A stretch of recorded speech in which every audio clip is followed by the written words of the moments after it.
What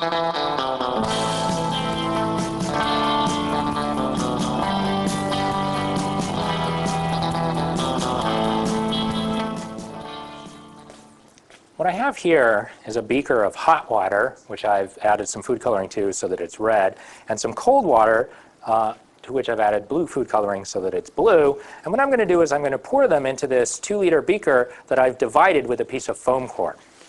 So let me do that first.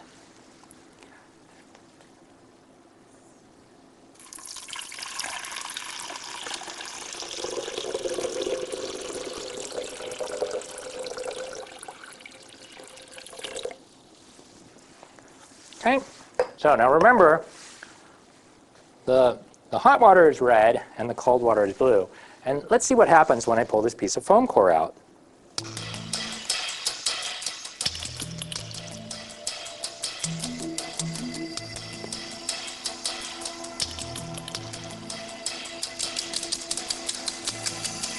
Well, if you look really closely, what you'll see is that the red layer is on top and the blue layer is on the bottom.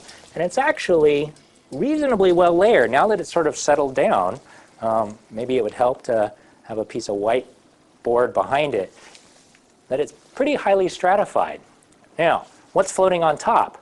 The hot water. And what's on the bottom is the cold water. And in general, if you have a liquid, the hot liquid is going to be less dense than the cold liquid. How can we understand this on the atomic molecular level? That something that's hot has a lower density, because that's how it's dividing itself, is that the hot water has a lower density than the cold water. And the answer is, think about this. If you're at a party that's a cocktail party and everyone's just standing around and talking, you can have a lot of people in the room and they don't take up much space.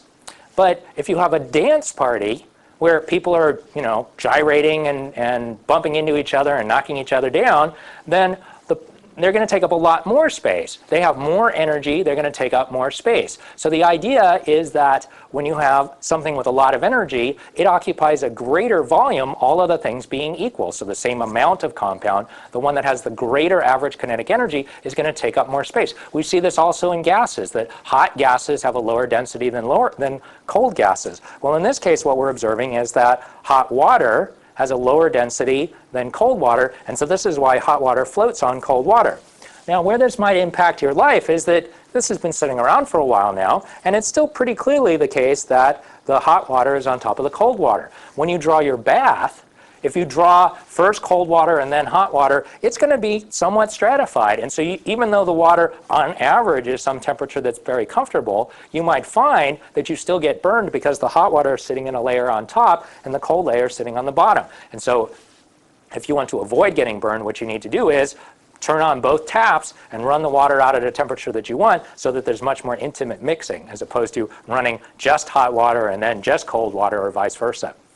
So again, the points are they decide where they're going to go based on density. So the hot water is floating on top and the cold water is on the bottom because the hot water has a lower density than the cold water.